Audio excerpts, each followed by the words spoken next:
الحمد لله وحده والصلاة والسلام على من لا نبي بعد اما بعد فاعوذ باللہ من الشیطان الرجیم بسم اللہ الرحمن الرحیم۔ عزیز دوستو، بھائیو اور بہنوں، گزشتہ روز ایک صاحب کی طرف سے جو ذکری مذہب کا پیشوا بتایا جا رہا ہے، ایک صوتی پیغام مجھے پہنچا۔ یہ صاحب ذکریت کو دین حق سمجھانے کی ناکام کوشش اور جسارت کر رہے تھے۔ ان کی باتوں کو سن کر بہت دکھ ہوا، تو ارادہ کیا کہ اس حوالے سے ایک عالم ہونے کے ناطے اپنی ذمہ داری ادا کر لوں۔ چند باتیں انہی کی باتوں کے تناظر میں آپ حضرات کی خدمت میں عرض کرنا چاہوں گا۔ پہلی بات وہ یہ کر رہے ہیں کہ فَاسْأَلُوا أَهْلَ الذِّكْرِ إِن كُنتُمْ لَا تَعْلَمُونَ، یہ قرآن کی آیت پڑھی ہے اور کہا ہے کہ اس میں اہل الذکر سے ذکری مراد ہیں۔ تو میں عرض کرنا چاہوں گا کہ ایک تو آپ ہیں کہ کہہ رہے ہیں کہ اس آیت میں اہل الذکر سے ذکری مراد ہیں، اور دوسری طرف 1400 سال سے صحابہ، تابعین، علماء کہتے چلے آ رہے ہیں کہ اہل الذکر سے اس آیت میں گزشتہ امتوں کے علماء یا اس امت کے علماء مراد ہیں۔ اب میں کس کی بات مانوں اور یہ امت کس کی بات مانے؟ آپ کی بات وہ یا 1400 سال سے جو علماء کہتے چلے آ رہے ہیں؟ اور دوسری بات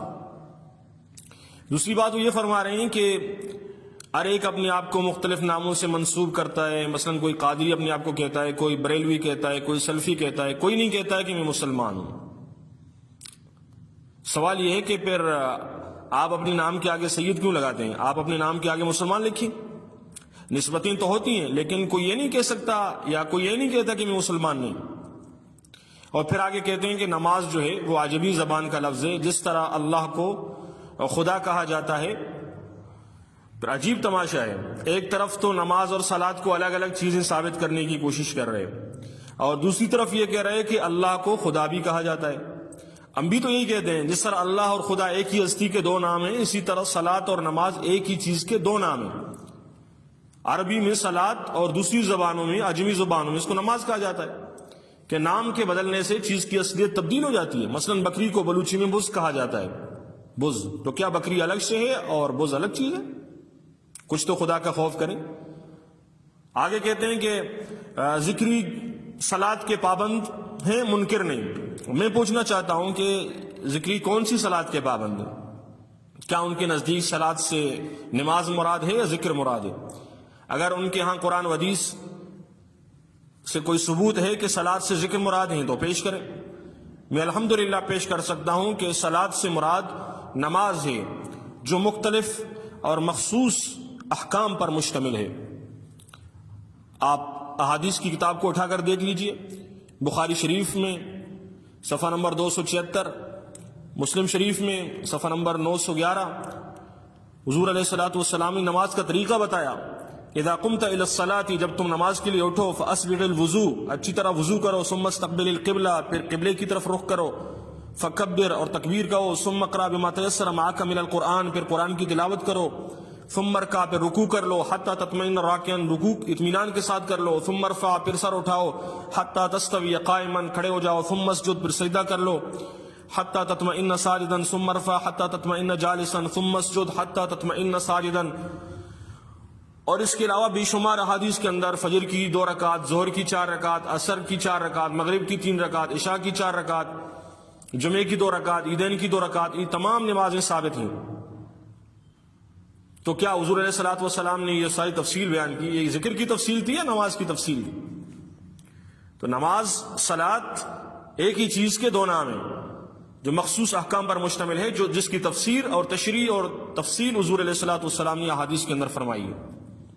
پھر آگے کہتے ہیں کہ بیعت مہدی کے وقت حضرت خضر، حضرت ادریس، حضرت الیاس موجود ہوں گے مقام ابراہیم کے قریب، ان کے ہاتھ پر بیعت کی جائے گی۔ میں پوچھنا چاہتا ہوں کہ آپ حوالہ دیجئے، زبانی دعووں سے آپ اپنے باطل مذہب کو ثابت نہیں کر سکتے۔ حضرت مہدی رضی اللہ تعالیٰ عنہ کے بیعت کے وقت ان تینوں حضرات کی موجودگی کا کہیں ثبوت موجود نہیں۔ آگے انہوں نے ایک انتہائی گستاخانہ جملہ کہا ہے کہ روز محشر مہدی 1,24,000 انبیاء بشمول حضرت محمد مصطفیٰ صلی اللہ علیہ وسلم تمام انبیاء کی امامت کریں گے حضرت مہدی۔ آپ تمام مسلمان بھائی اور بہنوں سے گزارش ہے کہ آپ سوچئے ذرا، کیا یہ آقا نامدار تاجدار مدینہ صلی اللہ علیہ وسلم کی توہین نہیں، جن کو اللہ نے کہا وَرَفَعْنَا لَكَ ذِكْرَكَ، وَالضُّحَىٰ وَاللَّيْلِ إِذَا سَجَىٰ کا خطاب اللہ نے عطا فرمایا؟ کیا اللہ تعالیٰ نے حضور علیہ السلام کو امام الانبیاء سید الرسل نہیں بتایا، مقام محمود پر فائز نہیں بتایا؟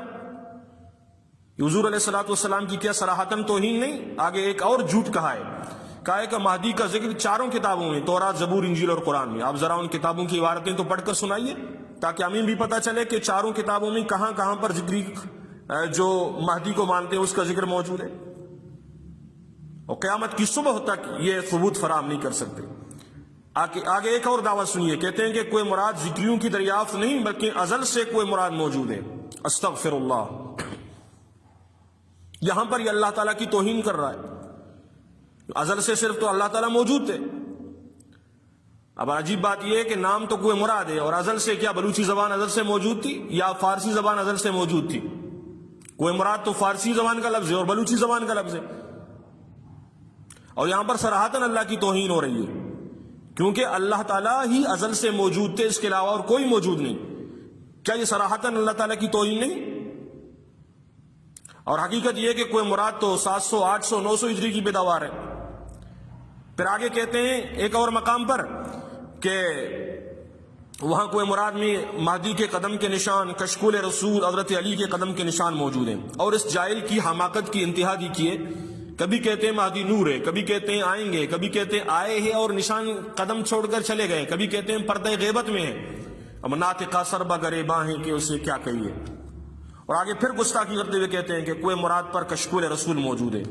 استغفر اللہ، میں پوچھنا چاہتا ہوں کہ رسول سے کون مراد ہے؟ اگر رسول سے ہمارے نبی حضرت محمد مصطفیٰ صلی اللہ علیہ وسلم مراد ہیں تو آپ صلی اللہ علیہ وسلم کی شان میں یہ انتہائی خطرناک اور گستاخانہ لفظ کہا گیا ہے۔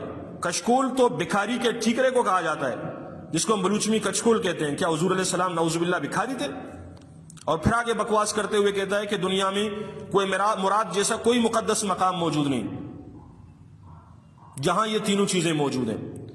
آپ مسلمان سب سوچئے، کیا اس سے مسجد حرام، خانہ کعبہ، مسجد نبوی، روضہ اقدس جہاں حضور علیہ السلام خود تشریف فرمائے ہیں اور جہاں حضور علیہ السلام کا جسم لگا ہوا ہے، وہ جگہ ساری کائنات سے اللہ تعالیٰ کے بعد افضل ہے، کیا ان سب کی توہین نہیں ہو رہی؟ آگے کہتے ہیں کہ ہم 4 نماز پڑھتے ہیں، حالانکہ ساری دنیا جانتی ہے کہ نمازیں تو 5 ہیں۔ میں پوچھنا چاہتا ہوں ان 4 نمازوں کا ذکر آپ حدیث سے دکھا دیجئے۔ ہم مسلمان تو 5 مانتے ہیں اور پڑھتے ہیں۔ آپ جتنی بھی قرآن کریم کو دیکھیے، اس کا مطالعہ کیجئے اور احادیث کو دیکھیے، اس کے اندر 5 نمازوں کا ذکر ہے۔ مسلم شریف کی روایت، اس میں صفحہ نمبر 189 میں ہے الصلاۃ الخمس، نمازیں 5۔ بخاری کے اندر موجود ہے، مسلم کے اندر موجود ہے، صفحہ نمبر 363، صفحہ نمبر 489۔ آپ صلی اللہ علیہ وسلم نے فرمایا کہ نمازیں 5 ہیں۔ صلو خمسکم، 5 نمازیں پڑھو۔ 4 نمازوں کا ذکر تو کہیں پر موجود نہیں۔ اور پھر کہتے ہیں کہ ہم 1 رکوع، 1 قیام اور 1 سجدہ کرتے ہیں۔ تو آپ مجھے بتائیے، کیا یہ حضور علیہ السلام والی نماز ہے؟ حضور نے جو نماز پڑھائی تھی اور سمجھائی تھی، وہ نماز تو وہ تھی جس کے اندر رکوع بھی ہے، جس کے اندر سجدہ بھی ہے، جس کے اندر قیام بھی ہے، جس کے اندر قعدہ بھی ہے، جس کے اندر جلسہ بھی ہے، اور جس کی رکعتیں بھی متعین، جس کے اندر استقبال قبلہ ہوتا ہے، جس کے لیے مساجدیں بنائی جاتی ہیں، اور عیدین کے دن ایک مقام کے اندر مسلمان جمع ہوتے ہیں، عید کی نماز ادا کرتے ہیں، جمعے کے دن مسلمان جمعے کے لیے مسجد میں جاتے ہیں اور جمعے کی نماز ادا کرتے ہیں۔ تو حضور نے نماز جو سکھائی تھی وہ 5، اور آخر میں وہ 3 حضرات کا نام بتاتے ہیں کہ آپ ذکری مذہب کے حوالے سے ان سے معلومات حاصل کر سکتے ہیں۔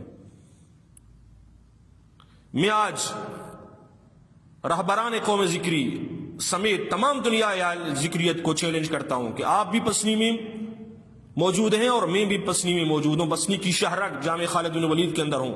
آئیے میدان سجائیے، جن کو آپ لانا چاہتے ہیں لائیے، میں اکیلے آؤں گا۔ آپ جن کو بھی ساتھ لینا چاہتے ہیں لائیے گا، میڈیا کو بھی ساتھ لائیے تاکہ ساری دنیا دیکھے کہ کون حق پر ہے اور کون باطل ہے۔ لیکن مجھے یقین ہے کہ تمہارے اندر مناظرہ کرنے کی ہمت نہیں۔ نور خدا ہے کفر کی حرکت پہ خندزن، پھونکوں سے یہ چراغ بجھایا نہ جائے گا۔ نہ تم صدمے امین دیتے، نہ ہم فریاد یوں کرتے، نہ کھلتے راز سر بستہ، نہ یہ رسوائیاں ہوتی۔ خدا را اس قوم کو دھوکہ مت دیجئے، یہ قوم پہلے سے ٹوٹ ٹوٹ کر بکھر چکی ہے۔ میں آخر میں تمام ذکروں سے گزارش کرتا ہوں، خدا را سوچئے، ابھی بھی وقت ہے، قرآن پڑھیے، احادیث کو دیکھیے۔ آپ میں سے اکثر نوجوان تعلیم یافتہ ہیں، حق کو پہچانیے۔ اللہ تعالیٰ میں راہ راست پر چلنے کی توفیق عطا فرمائے۔ اور میں گزارش کرتا ہوں اہل اقتدار سے